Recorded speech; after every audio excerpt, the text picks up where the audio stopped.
श्रीमन्नारायण नारायण हरि हरि, भज मन नारायण नारायण हरि हरि।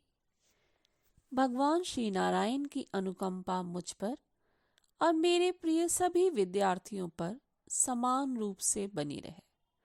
तो अभी तक आपने गुण स्वर संधि के विषय में सीखा और मुझे आशा है कि ये गुण स्वर संधि आपको अवश्य ही समझ में आई होगी। तो इसी श्रृंखला को आगे बढ़ाते हुए मैं जो अगली संधि है वो वृद्धि स्वर संधि के विषय में बताना चाहती हूँ। वृद्धि स्वर संधि का सूत्र है वृद्धि रेचि। इसका नियम है कि यदि आ या आ के बाद ए ओ औ आए तो दोनों मिलकर क्रमशः ऐ और औ हो जाते हैं। अर्थात कि यदि आ या आ के बाद, इसका पहला नियम है कि यदि आ या आ के बाद ए या ऐ आए तो दोनों मिलकर ऐ। उदाहरण स्वरूप हम दे सकते हैं मम प्लस एकता, ममैकता। एक प्लस एकम, एकैकम। विद्या प्लस एव, विद्यैव। सदा प्लस एव, सदैव। तव प्लस ऐश्वर्यम, तवैश्वर्यम। तव प्लस ऐक्यम, तवैक्यम। महा प्लस ऐश्वर्यम, महोश्वर्यम। सदा प्लस ऐक्य, सदैक्यम। इसके दूसरे नियम को यदि हम लेते हैं तो यदि आ या आ के बाद ओ या औ आए तो दोनों मिलकर आओ हो जाते हैं। उदाहरण स्वरूप इसमें हम ले सकते हैं जल प्लस ओधा, जलौधा। जल जल प्लस ओकः, जलौकः। महा प्लस ओधा, महोधा। गंगा प्लस ओघा, गंगोधा। वन प्लस औषधम, वनौषधम।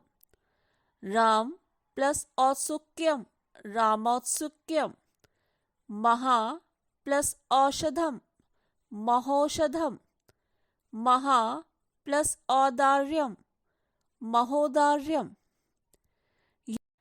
यदि इन नियमों के अनुसार हम वृद्धि स्वर संधि को सीखते हैं तो हमारे सामने यह नियम सिद्ध होता है कि यदि आ या आ के बाद ए या ऐ आए तो दोनों मिलकर हो जाता है, और यदि आ या आ के बाद ओ या औ आए तो दोनों मिलकर औ हो जाते हैं। तो आगे दी हुई संधियों के अनुसार ही अब आपको अभ्यास कार्य भी करना पड़ेगा, तभी तो आपको पूरी तरीके से समझ में आएगा। तो मैं अभ्यास कार्य देती हूँ जिसको आप नियमानुसार अपनी अभ्यास पुस्तिका में करेंगे तो आपका जो ज्ञान है वो अवश्य रूप से वृद्धि ही होगा। वृद्धि आवश्यक है। तो अभ्यास कार्य में आप लिख लें तथा प्लस एव इक्वल टू, ये आप लिखेंगे राम प्लस ऐश्वर्यम। सर्व प्लस ओदनम। तव प्लस औदार्यम। इतना करने के पश्चात आप ये देखेंगे कि वास्तव में आपको वृद्धि संधि भी समझ में आ गई है। धन्यवाद। इस चैनल को लाइक, शेयर और सब्सक्राइब करना ना भूलें, जिससे मेरे आगे आने वाले वीडियो आपको सुचारू रूप से प्राप्त होते रहें। और साथ ही आप कमेंट बॉक्स में ये लिख करके बताएं कि आप ये वीडियो कहाँ से देख रहे हैं और इसकी गुणवत्ता आपके लिए उपयोगी है। इसको अवश्य ही लिख करके बताएं।